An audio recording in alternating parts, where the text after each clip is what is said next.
ушул дарылоого адамдардын бардыгы муктаж. Мен ушуга муктаж эмесмин деген эч ким жок, урматтуу бир тууганым. Мен ушуларга муктаж эмес, эч ким жок. Биздин бардыгыбыз, кээ бирибизде оорулардын бардыгы бар, кээ бирибизде жарымы бар, бирок ушул оорусу жоктун өзү жок. Ошон үчүн адамзаттын бардыгы ушул нерсеге муктаж. Керек болсо ушул дарылаганга биз күн сайын муктажбыз. Биз күн сайын кийим кийебиз. Андан зеригип кеткен жер, анткени күн сайын биз жылаңач болуп калганда тартынып кийим кийебиз. Биз күн сайын уктайбыз. Мен бир уктадым болду, эми бир айда бир уктап койсом болот дебейбиз, урматтуу бир тууганым. Биз тамакты күн сайын 3 мал, 4 мал, кээде 5 малга чейин жейбиз. Орозо кармаса иттарды күтөбүз. Саатты карап, неге? Ошол бизге керек. Демек, денебиздин сыртын карап атабыз, ашказанды карап атабыз.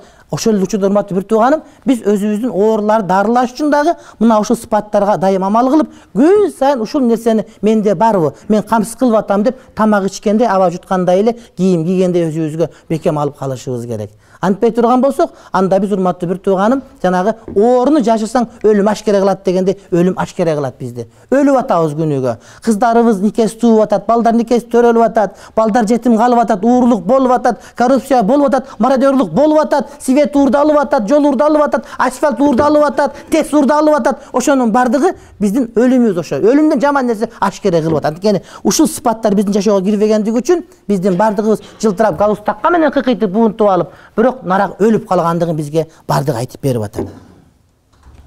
Эми ушул максат биздики. Мына ушул оорулардан айыгышыбыз керек деген максат, ошого кантип жетебиз? Адамдарга ушунун фазилетин түшүндүрүп беришибиз керек. Жана ушул нерселерди кантип ишке ашырышыбыз керек? Илим деп айттык, зикир деп айттык, икрам деп айттык, намаз деп айттык, ла илаха иллаллах деп айттык, Мухаммад айттык. Айтылып атат, бирок жашоого келбей атат. Кантип киргизебиз деген маселе биздин башыбызда болуш керек. Бүтүндөй мамлекет ушул нерсеге, урматтуу бир туугандар, эмне биз иштешибиз керек. Кантип ушул максаттарга биз жете алабыз деген маселе. Аллах Таала азиз, Аллах Таала кадырлуу, ушул сыпаттары менен өзүнүн сахабаларын кадырлуу кылды.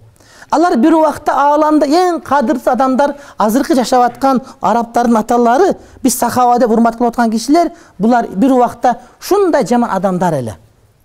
Азирет Умар айтат, мен кызымы көмүп атканда, казып атканда, жанагы топурактан чыгып аткан сакалыма түшсө, кызым келип тазалап атканда, ошого да жүрөгүм жибибеди. Жибидим дейт, бирок дейт, салт деп ошо кызымы тирүүлөгөн күнгө бардым дейт, урматтуу бир тууганым. Ошолордун бардыгына мына ушул сыпаттар киргенден кийин, ошол адамдардын бардыгы, урматтуу бир туугандар, жакшылыкка жетишти. Пайгамбар алейхиссалам, асхаби кан-нужум, менин сахабаларым жылдыз сыяктуу. Би аййихи миктадайтум. Кайсынысын кармасаңар, хидаятка түшкөн болосуңар, туура жол тапкан болосуңар деп айтып атат да. Алар ушундай кадырбар даражага, урматтуу бир тууганым, биз айтып өткөн сыпаттардын бардыгын өздөрүнө сиңдирип алып жетишти, урматтуу бир тууганым. Мисал үчүн бир мисал. Сулуулар конкурсту азыр кылып атышат, көрүп атабыз. Бул эми шермендечилик, аялдарды чогултуп алып, ким сулуу деген шерм билебиз, бардыгы акча менен башталып, төшөк менен бүтө турган маселе бардыгы, аны элдин бардыгы жашыруун эмес, бардыгы билет. Ошол кыздар ата-энелери гана калп эле мактанганы болбосо, ошого келип такалагандыгы бардыгын эле белгилүү болуп калды. Эми ошол сулуу болуш үчүн ага шарттарды коюшкан. Биринчи бою мындай болуш керек, төшү мындай болуш керек, дагы мындай болуш керек деген бир канча критерийлер негизинде булар сулуу болуп барып бирөөнүн төшөгүн жылытып бергенге жарап берип, анан сулуулук деген жанагын алып атышат да. Эми Кудайдын астындагы акрам, икрам, мукрам, урматтуу болгон адам эмне болуш керек? Кандай болуш керек? Чыныгы мусулман, чыныгы адам кандай болуш керек десе, муну айтылган сыпаттарды карманыш керек деген маселе, урматтуу бир тууганым. Бул жөндөн жөн чыгып калган нерсе эмес, бардыгы Куран аяттары менен, хадистер менен бекемделген маселе.